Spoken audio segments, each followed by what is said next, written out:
Waiter refuses to serve. Elderly. Black woman, stunned when her son reveals who she is. They served everyone but her, because she was black. At Magnolia House, where the walls wore stories of Southern pride and the menu preached welcome, Clara Jefferson sat alone, untouched and unseen. Her skin, dark and dignified, made her invisible in a room full of easy smiles and quick service. No one brought her a menu. No one filled her glass. No one asked if she was comfortable. A black woman in a whitewashed room, expected to shrink into silence like a forgotten ghost. This wasn't a misunderstanding. It wasn't an oversight. It was the oldest story the South knew how to tell, dressed up in Sunday manners and polished silverware. Clara had lived long enough to read the language between gestures, the chill behind the warmth, the exclusion painted with invisible ink. She stayed seated, her shoulders back, her gaze steady, carrying not just her history, but the heavy, unspoken history of 1,000 others before her. Across the dining room, Marcus Jefferson, her son and the owner of Magnolia House, watched it unfold.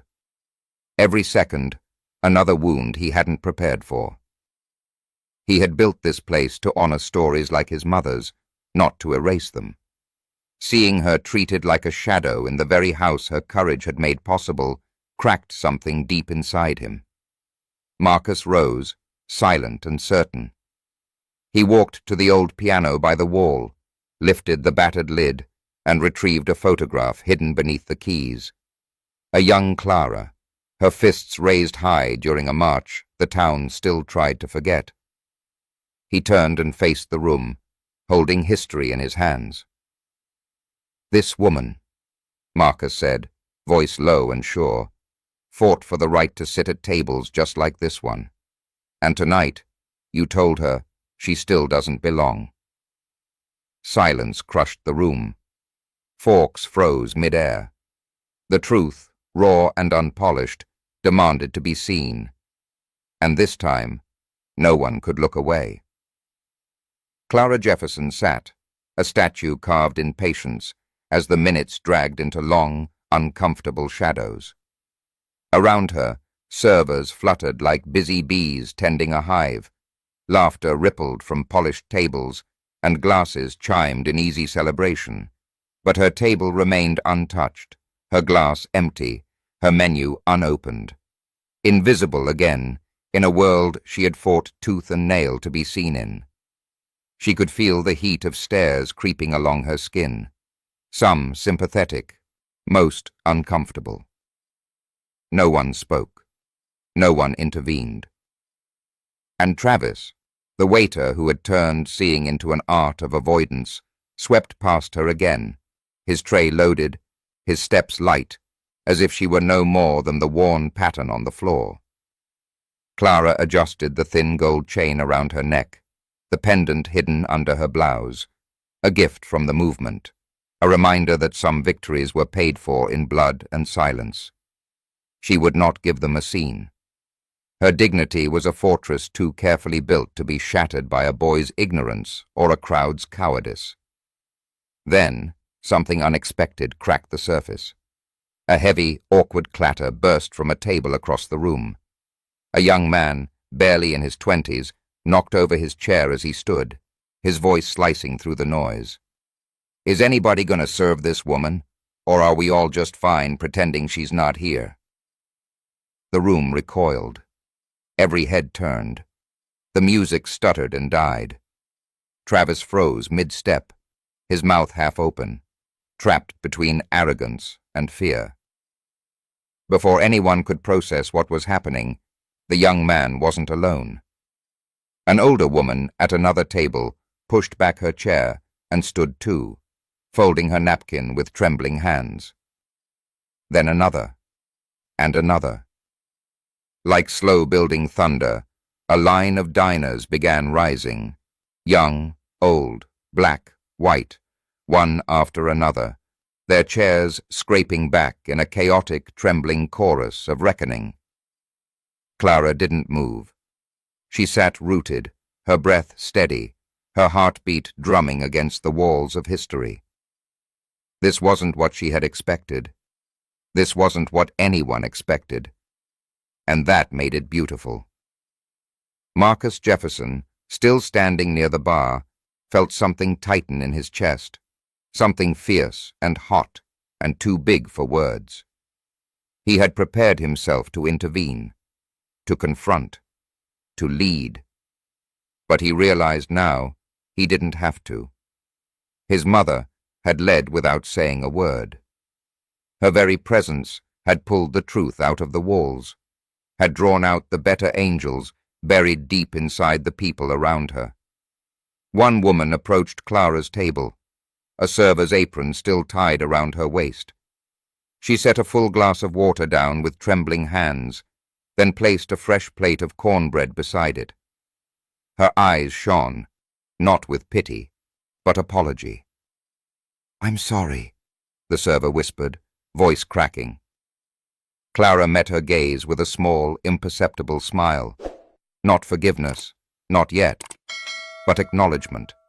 A bridge, fragile and new. Then Marcus stepped forward, lifting his voice so it rolled across the stunned silence. "This woman you ignored," he said, each word crisp as a church bell, "helped tear down walls so you could sit wherever you please. You don't have to know her name to owe her your seat." A murmur of shame rippled through the room. The diners who had stood remained standing, firm as oaks. And somewhere, deep beneath the floorboards of Magnolia House, the old ghosts stirred, not in anger, but in pride. The room stood frozen, caught in a strange, suspended breath. Diners on their feet, napkins abandoned, whispers clawing at the heavy silence. Clara Jefferson remained seated, composed, untouched by the sudden unrest that swirled around her. She had long ago learned that actual change rarely announced itself with fanfare. It crept in quietly, unexpectedly, and irreversibly. Just as the tension threatened to splinter the room into chaos, the front doors swung open with a slow, deliberate groan. The late afternoon light framed a tall figure stepping inside, a man in a dark suit, with a presence so commanding that conversation fell away like dead leaves in a strong wind. For a moment, no one moved. No one even breathed. It was Marcus Jefferson. But not the Marcus most people thought they knew, the charming owner who shook hands with politicians and posed for local press photos. This Marcus carried something different tonight, a gravity so dense it seemed to bend the air around him. His jaw was set. His eyes burned not with anger, but something far more dangerous. Clarity. Without a glance to the left or right, Marcus crossed the room, each footstep a drumbeat of inevitability. He stopped beside Clara's table, not saying a word, simply resting his hand on the back of her chair, a gesture that spoke volumes louder than any speech. For the first time, many in the room noticed the resemblance, the same set of the jaw, the same unbreakable line of the shoulders, bloodline carved in steel. Then, in a move no one could have predicted, Marcus turned toward Travis, who stood rooted by the service station, looking smaller by the second. Instead of shouting, instead of firing him on the spot as many expected, Marcus did something infinitely more devastating. He lifted the microphone from the stage usually reserved for jazz nights, and, with a voice low and unwavering, he began to tell a story. Not tonight, not of Clara, but of a 17-year-old girl who, decades ago, had been dragged from a whites-only diner not 2 miles from where they stood now, pulled by her wrists, humiliated before a jeering crowd. That girl had not raised her voice. She had walked back the next day, and the next, until the owner, shamed and broken by the weight of his hate, finally unlocked his doors forever. The girl, Marcus revealed, was Clara Jefferson. The room shifted, its heartbeat stuttering into a new rhythm. No longer could they see her as just an older woman in an outdated shawl. She was history sitting in their midst, breathing the same air, carrying scars paid for in silence and stone. And just when it seemed the gravity of his words might crush them all, Marcus offered an unexpected bridge. He set the microphone down. He walked to Travis. He extended his hand. "You can leave now," Marcus said quietly, "or you can stay, apologize, and earn your place the hard way." A gasp fluttered across the room. Mercy, real mercy, the kind that demands as much courage to accept as to offer. Travis, trembling, managed a nod, his voice too choked for words. He stumbled toward Clara's table, not with arrogance, but with the halting steps of a man learning how to carry his shame. Clara met his gaze with a stillness so powerful it seemed almost to hum in the air. She gave a single nod, not forgiveness, not yet, but acknowledgement, a stone in a path he would have to pave himself. Outside, the sun slipped lower, throwing long golden beams across the windows. Inside Magnolia House, something fragile but fierce took root, a beginning, not an end, and no one who witnessed it would ever again mistake silence for peace. The silence that followed Marcus's offer to Travis was heavier than any verdict. A restaurant, once alive with conversation, now held its breath, waiting to see which path would be chosen.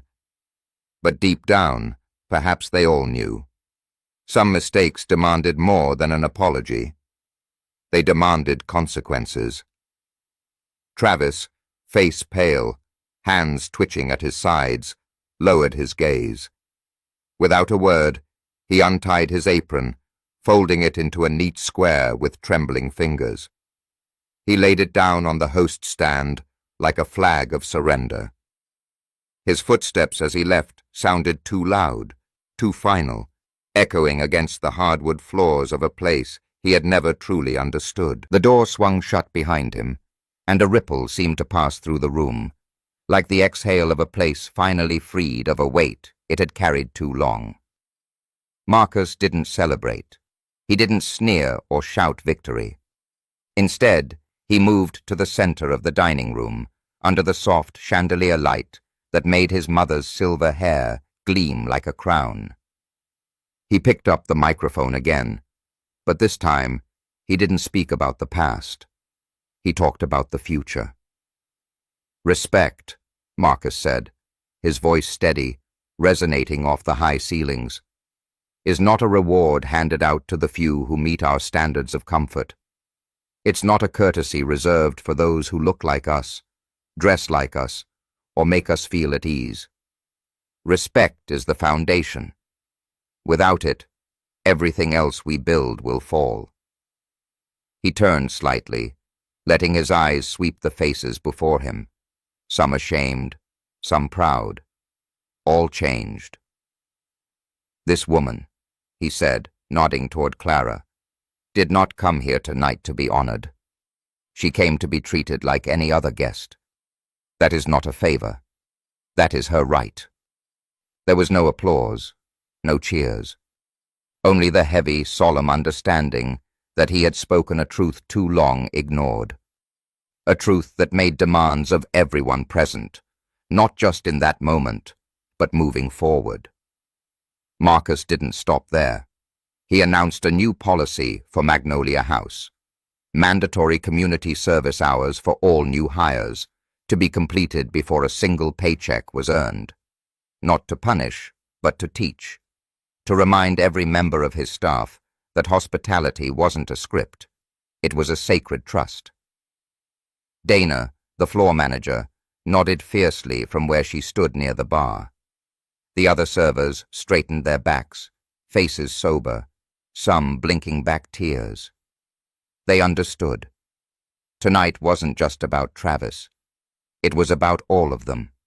About the choice to see or to turn away. Clara Jefferson rose slowly from her chair.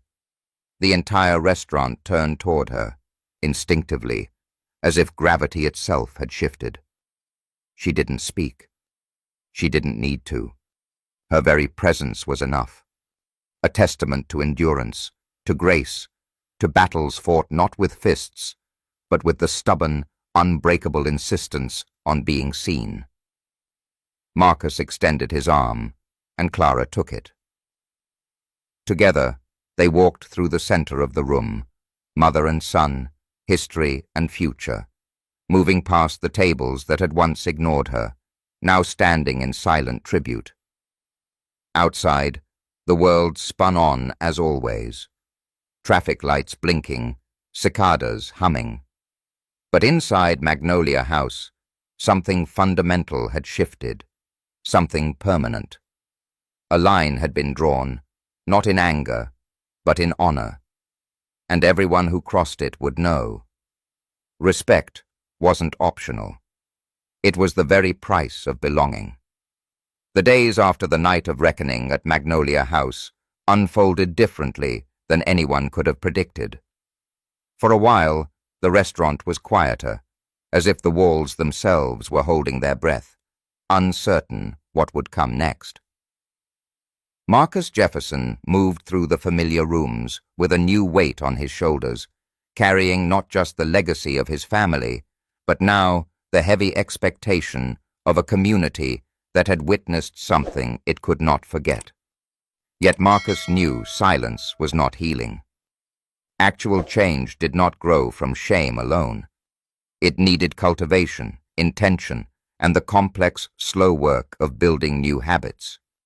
So, 3 nights later, he stood again in the center of the dining room, under the soft golden light, facing his staff and a scattering of loyal patrons who had returned, curious and cautious. "This house," Marcus began, his voice roughened by the sleepless nights spent turning the problem over and over in his mind, was built to feed more than just bodies. It was meant to feed a spirit of dignity, courage, and belonging. And if we have failed once, we must answer not just with words, but with action. The room leaned in, the hush thick as honey. "We will not simply offer apologies or promises," Marcus continued. "We will build a living archive, a program called Chairs at the Table. Every month, we will honor a different unsung hero from this community, someone whose name might not appear in the papers, but whose life has moved the needle of justice, of kindness, of hope." There was a murmur of approval, but Marcus lifted a hand, and the room stilled again. "And it won't stop at a free meal and a framed photograph. Every honoree's story will be recorded, in their own words, and bound into a book. The true history of our town, to be kept here, always. A book anyone can read. A book our children can learn from." He paused, letting the weight of the idea settle. "But more than that," he said, "one seat in this restaurant permanently will remain empty each night. A symbol, a promise. A reminder that the table is never full, the story never complete, until every voice has been invited, heard, and honored." There was a beat of stunned silence. Then, unexpectedly, someone clapped, slow, deliberate. It spread like a wave, first hesitant, then swelling into a standing ovation. Not for Marcus, not even for Clara, who sat quietly near the window, her face unreadable, but for the idea that dignity wasn't something to be granted temporarily, but something to be woven into the very foundation of a place, a life, a legacy. Outside, the night deepened, folding the streets into soft shadows. But inside Magnolia House, something irreversible had been set in motion. A culture of convenience was being uprooted, replaced by a culture of conscious remembrance. Hard to build, harder to fake. Marcus stepped down from the small platform, feeling lighter than he had in days. As he passed Clara, she reached out and took his hand, not to guide him, but to anchor him. He squeezed back once, gently, and knew the work would be long, it would be messy, it would be exhausting, but it would be worth every step, because the actual weight of a legacy isn't in what you inherit, it's in what you choose to carry forward. Clara Jefferson didn't raise her voice. She didn't stand on a table or demand attention.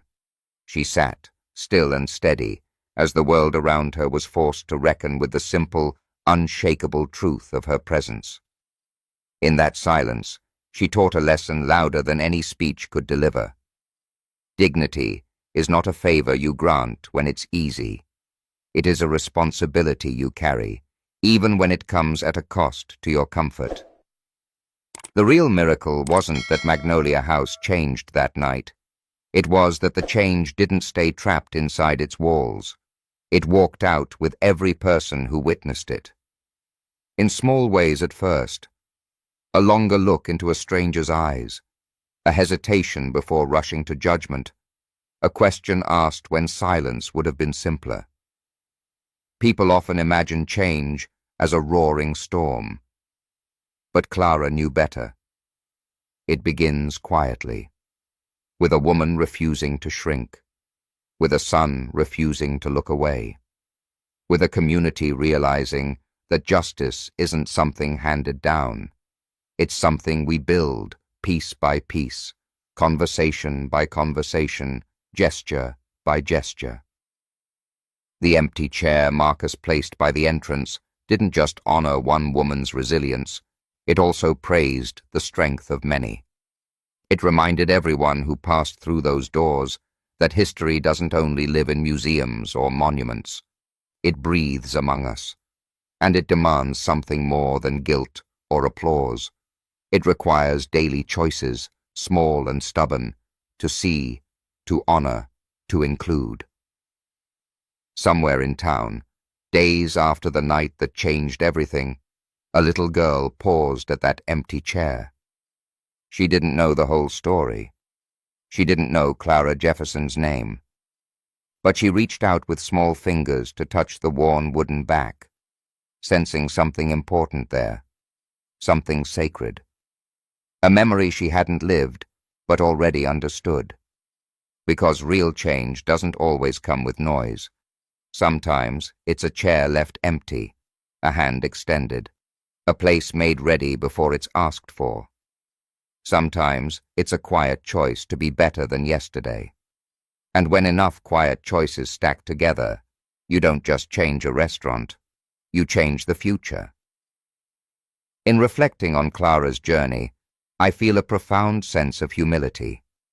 How many times have we glanced at a stranger and made a snap judgment based on their looks or attire? Clara's experience gently opens our eyes, revealing the beauty and depth we often miss when we judge by appearances. Her life is a testament to the power of compassion. The moment we set aside prejudice, we truly begin to see each other. Through her, we learn that every person we meet carries a story, and every story deserves to be respected. The fundamental lesson Clara leaves us with is simple, yet profoundly important. Treat everyone with dignity and respect, regardless of their appearance or background. I'll carry this lesson with me, and I hope you will too. As we close this chapter, I find my heart filled with gratitude and hope. Clara Jefferson's story has touched me, and I hope it touched you too. If her journey has moved you or prompted you to pause and reflect, I invite you to share your thoughts or personal reflections in the comments below. Let's continue this conversation about empathy and respect together. And if you'd like, remember to like and subscribe to our channel to join us for more heartfelt stories and meaningful life lessons. Thank you for listening and for being part of this journey.